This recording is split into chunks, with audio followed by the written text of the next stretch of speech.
¿Netflix mató a Blockbuster? Netflix no inventó las películas, no inventó la televisión, ni siquiera inventó Internet. Lo que hizo fue unir los puntos. ¿Usted cree que cumplió al socio? La de esta noche no es otra manera de dar la noticia, sino otra manera de despedirse. Todo el tiempo. En tremendo chicharrón. Entonces no pelee tanto, Claudio. No, hay que pelear contra la corrupción. Tener voces, hablando de la noticia política del momento que tiene que ver. Si no cumplo, le voy a decir a dónde me llevan. Al cementerio. Soy Juan Diego Elvira. Hay algo que probablemente usted paga todos los meses y ya ni siquiera siente qué está pagando. El celular, el internet, la luz, el agua. Y Netflix se volvió tan cotidiano que hoy hasta muchos televisores y controles remotos tienen un botón que dice directamente Netflix. Pero hubo un momento en que para ver una película usted tenía que salir de su casa, ir a un videoclub, escogerla, pagarla y devolverla. Y si se demoraba, le cobraban. La historia más famosa dice que una multa de $40 por una película llevó a un hombre a preguntarse: ¿y si pudiéramos ver películas sin tener que ir a alquilarlas? Suena sencillo, pero detrás de esa pregunta había una idea millonaria: el deseo. Quiero ver una película.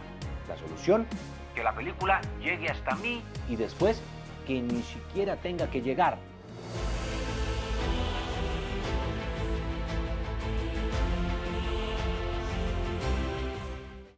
Para entender Netflix hay que viajar a los años 90, a Blockbuster.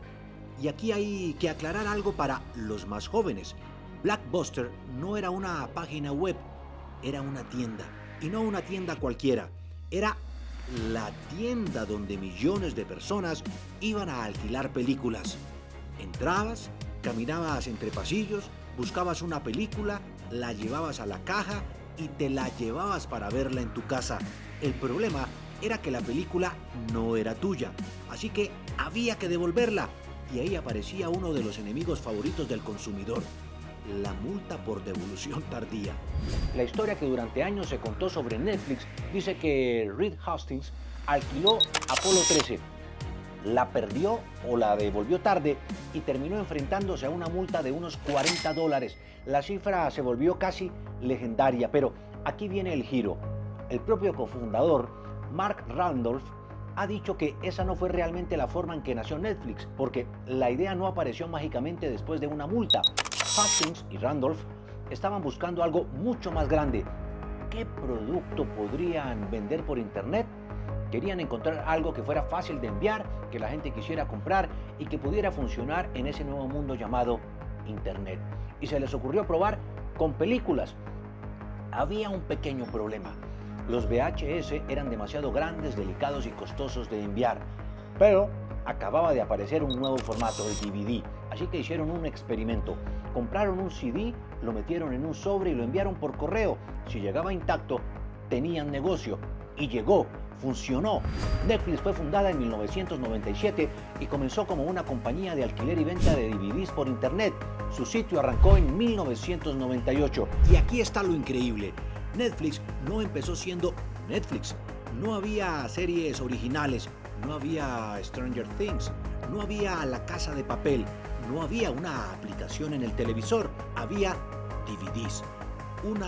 Usted entraba a internet, escogía una película, Netflix se la mandaba a su casa, la veía, la devolvía y esperaba la siguiente. Era básicamente un videoclub, sin tener que ir al videoclub. Pero Netflix entendió algo todavía más interesante. El problema no era solamente dónde conseguir una película. El problema era todo el fastidio que había alrededor de alquilarla. ¿Cuándo la tengo que devolver? ¿Cuándo me van a cobrar? ¿Qué pasa si quiero otra? Entonces Netflix cambió las reglas. En 1999 lanzó su modelo de suscripción. En lugar de pagar por cada película, usted pagaba mensualmente y podía recibir DVDs sin las fechas de devolución tradicionales ni las multas por retraso. Ahí empezó a aparecer el verdadero Netflix. Deseo ver muchas películas. Problema: pagar cada vez. Solución: una suscripción. Y Netflix acababa de descubrir algo que hoy parece obvio. La gente no quería comprar películas, quería tener acceso a ellas. Pero había un pequeño detalle. Mientras Netflix estaba mandando DVDs por correo, Blockbuster era un monstruo. Miles de tiendas, miles de empleados, millones de clientes, y Netflix era una empresa relativamente pequeña tratando de convencer a la gente de que esperara en su casa a que llegara una película por correo. Parecía una pelea bastante desigual. Hasta que llegó el año 2000. Netflix estaba creciendo, pero también estaba perdiendo dinero. La burbuja de las empresas de Internet estaba explotando y los fundadores necesitaban una salida. Así que hicieron algo que hoy parece una locura. Fueron a Blockbuster y básicamente dijeron: ¿quieren comprar Netflix? La cifra que se ha reportado para la propuesta fue de aproximadamente $50 millones. Blockbuster dijo que no. Netflix siguió por su cuenta y el resto, bueno, el resto es historia. Antes, ¿qué película alquilo? Ahora, ¿qué quiero ver? Ya no había que esperar al cartero, ya no había que devolver nada, ya no había que salir de la casa. Darle play era suficiente. Y cuando parecía que Netflix ya había ganado, volvió a cambiar las reglas, porque depender de películas y series hechas por otros estudios tenía un problema. Si ellos dejaban de prestárselas, Netflix se quedaba sin contenido. Entonces Netflix decidió hacer algo que parecía todavía más arriesgado: crear sus propias series. En 2013 llegó House of Cards y Netflix hizo otra cosa que cambió las reglas de la televisión. Lanzó la temporada completa. No nos vemos el próximo martes, no. Usted decide, un capítulo, 3 capítulos, toda la temporada en una noche si quiere. Netflix acababa de darle al espectador algo que la televisión tradicional nunca le había dado completamente: el control. Y entonces Netflix dejó de ser simplemente una plataforma para ver películas. Se convirtió también en productora y empezó a competir directamente con Hollywood. Sus producciones comenzaron a recibir nominaciones y premios de los grandes eventos de la industria. House of Cards, por ejemplo, se convirtió en la primera serie original de Netflix y acumuló nominaciones y premios Emmy, Globos de Oro y otros reconocimientos. Y Netflix siguió creciendo. Primero fueron los DVDs, después el streaming, después las series, después las películas y luego el mundo entero. Para 2016 ya estaba presente en 190 países. Y aquí volvemos al principio. ¿Netflix mató a Blockbuster? No exactamente. Blockbuster no desapareció simplemente porque Netflix existiera. Tuvo otros problemas: su modelo de tiendas físicas, decisiones empresariales, deuda, competencia y una transición tardía hacia el mundo digital. Pero Netflix sí ayudó a cambiar las reglas del negocio. Y mientras Netflix pasó de DVDs a streaming, Blockbuster intentó ponerse al día. Demasiado tarde. En 2004 todavía tenía alrededor de 9,000 tiendas. Hoy queda una.